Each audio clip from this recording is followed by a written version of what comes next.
მსოფლიოს უმსხვილეს ინსტიტუციური ინვესტორებს ევროპის ეკონომიკური აღმავლობის ისე სჯერათ, როგორც არასდროს. Bank of America-ს თებერვლის კვლევა ცხადყოფს, რომ ამ პოზიტიურ განწყობას ბერლინის მიერ ინიცირებული ფისკალური სტიმულირების პაკეტი და თავდაცვის სფეროში ევროკავშირის მკვეთრად გაზრდილი დანახარჯები განაპირობებს. გამოკითხულთა 74% უახლოეს თვეებში ევროპის ეკონომიკური ზრდის ტემპის დაჩქარებას ვარაუდობს, რაც დაკვირვების ისტორიაში რეკორდული მაჩვენებელია და იანვრის 77%-იან ნიშნულ საგრძნობლად აღემატება. ამავდროულად ეკონომიკურ სტაგნაციას ახლა მხოლოდ 15%-იანის ნაცვლად წინათვის 23%, ხოლო ინვესტორთა 96% ევროპაში რეცესიის საფრთხეს საერთოდ გამორიცხავს. ამ მასშტაბური ძვრების მთავარ მამოძრავებელ ძალად სწორედ გერმანული მხარის გაბედული საბიუჯეტო გეგმები გვევლინება. ფინანსური მენეჯერების 73% დარწმუნებულია, რომ ევროპული ზრდის უკან სწორედ ეს სტიმულირების პაკეტი დგას, ხოლო 22% აქცენტს საერთო ევროპული თავდაცვის ბიუჯეტის უპრეცედენტო ზრდაზე აკეთებს.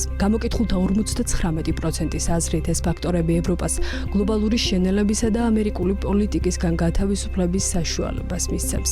ამ ფონზე შეერთებული შტატების მიმართ სკეპტიციზმი შესამჩნევად მძაფრდება. ევროპელი ინვესტორების თითქმის ნახევარი, კერძოდ 48% ამერიკის ეკონომიკის სტაგნაციას ელოდება, ხოლო მათი რიცხვი, ვინც ამერიკის ეკონომიკურ აჩქარებას ვარაუდობდა 36-დან 33%-მდე შემცირდა. გლობალური სტაბილურობის მთავარ საფრთხედ ამერიკული შრომის ბაზრისა და სამომხმარებლო აქტივობის შესუსტება, ასევე თეთრი სახლის ადმინისტრაციის პოლიტიკური კურსი სახელდება. რაც შეეხება უშუალოდ კაპიტალის ბაზრებს, ევროპული აქციების მიმართ ნდობა უაღრესად მყარია. მომდევნო 1 წლის განმავლობაში რესპონდენტების 89% ფასების ზრდას პროგნოზირებს და ამის მთავარ მიზეზად ადგილობრივი კომპანიების გაზრდილ მოგებას მიიჩნევს. შესაბამისად, გამოკითხულთა 63% ვარაუდობს, რომ ევროპული აქტივები ამერიკულ ანალოგებს ზომიერად აჯობებს, 22% კი მნიშვნელოვან უპირატესობას ელოდება. სექტორული თვალსაზრისით დიდი კაპიტალი ძირითადად პროციკლური მიმართულებებისკენ, კერძოდ კი ჯანდაცვისა და საბანკო სფეროებისკენ მიედინება.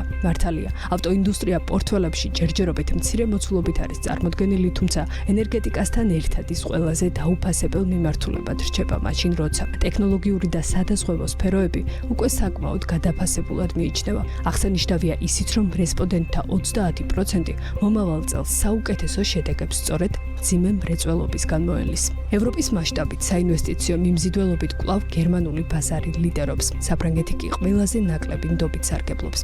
CTW-ს კვლევითი ინსტიტუტის უახლესი მონაცემები ადასტურებს, რომ 2026 წლის თებერვალში ეკონომიკური სენტიმენტის ინდიკატორი 4-წლიანი მაქსიმუმიდან ოდნავ 58.3 ნიშნულამდე შემცირდა. ანალიტიკოსების შეფასებით გერმანიის ეკონომიკა ცალსახად აღდგენის ფაზაში შევიდა. განსაკუთრებული დადებითი დინამიკა შეინიშნება ექსპორტზე ორიენტირებულ ქიმიურ, ფარმაცევტულ და მანქანათმშენებლობის სფეროებში, რაც გასული წლის ბოლოს მიღებულმა მოულოდნელად დიდმა შეკვეთებმა განაპირობა. საერთო სურათში, კერძო მოხმარების ზრდის პერსპექტივები უმჯობესდება ბანკებისა და საინფორმაციო ტექნოლოგიების სფეროს მიმართ კი მოლოდინები შედარებით შესუსტებულია. საბოლოო ჯამში, შიდა ბაზრის სტიმულირების ხარჯზე სამომხმარებლო აქტივობის ზრდის პერსპექტივებიც სულ უფრო რეალური ხდება.